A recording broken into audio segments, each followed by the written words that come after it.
उत्तर भारत का एक सम्राट हर्षवर्धन, जिसका दबदबा लगभग पूरे उत्तर भारत पर था। लेकिन जब उसकी नज़र दक्षिण पर पड़ी तो नर्मदा के किनारे उससे एक ऐसी दीवार मिली जिसे वो कभी तोड़ ही नहीं सका। वो दीवार था पुलकेशिन द्वितीय। जानते हैं, ये शब्द किसी कवि की कल्पना नहीं है, बल्कि पत्थर पर उकेरे गए इतिहास के हैं।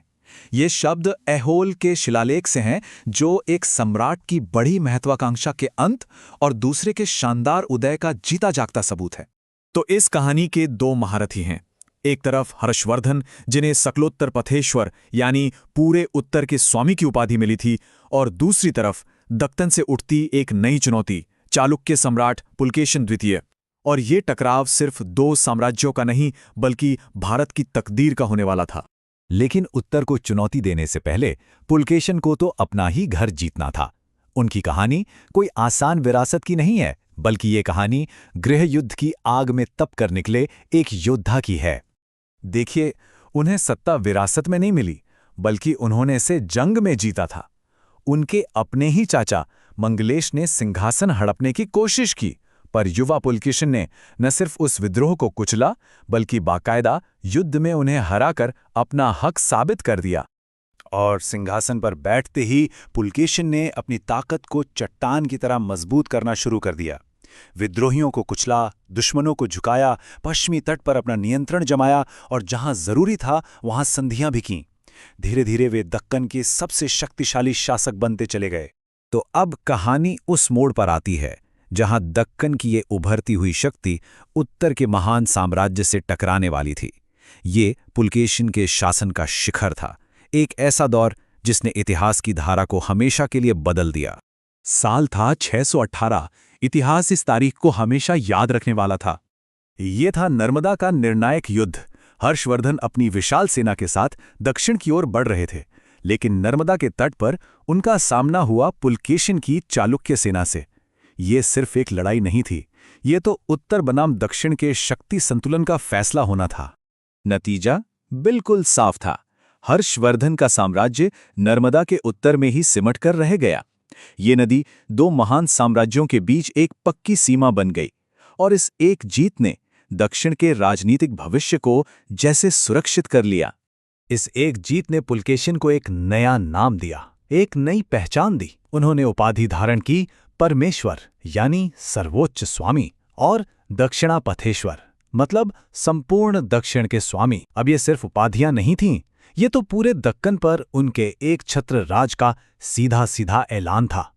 और पुलकेशिन का साम्राज्य सिर्फ एक क्षेत्रीय ताकत बनकर नहीं रहा, बल्कि उसकी एक अंतर्राष्ट्रीय पहचान भी थी।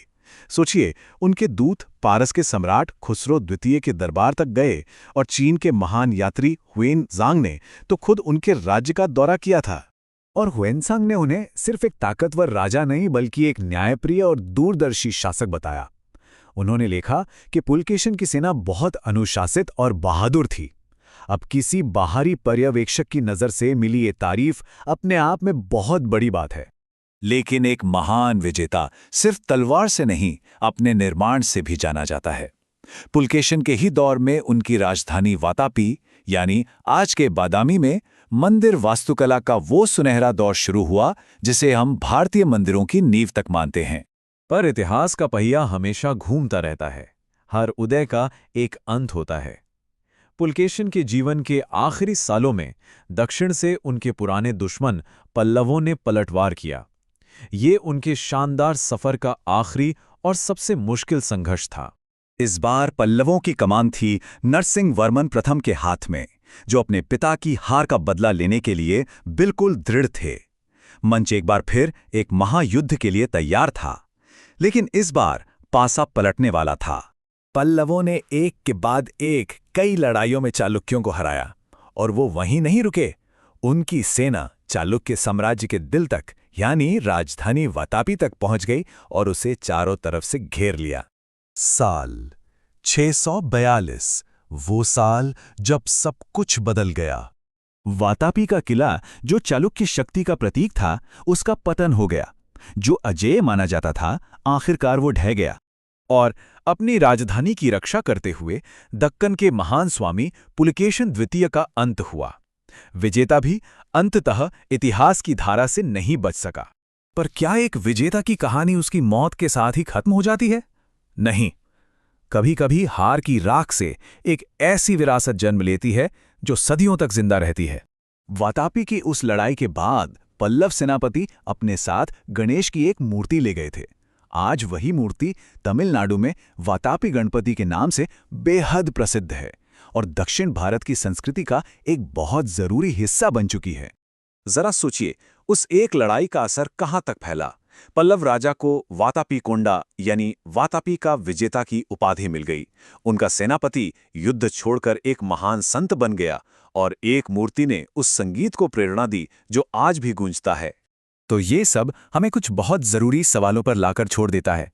क्या हर्षवर्धन को नर्मदा पर रोककर पुलकेशिन ने दक्षिण के राजनीतिक संतुलन को हमेशा के लिए बचा लिया था? क्या यही उनकी सबसे बड़ी देन थी? और शायद सबसे बड़ा सवाल, क्या सिर्फ एक आखिरी विनाशकारी हार किसी शासक के पूरे जीवन की जीतों पर और उसके बनाए एक स्वर्ण युग पर पर्दा डाल सकती है? हर साम्राज्य को रोकने के लिए एक सीमा होती है। हर्ष के लिए वो सीमा थी नर्मदा, और उस सीमा पर जो चट्टान बनकर खड़ा था वो था पुलकेशिन द्वितीय।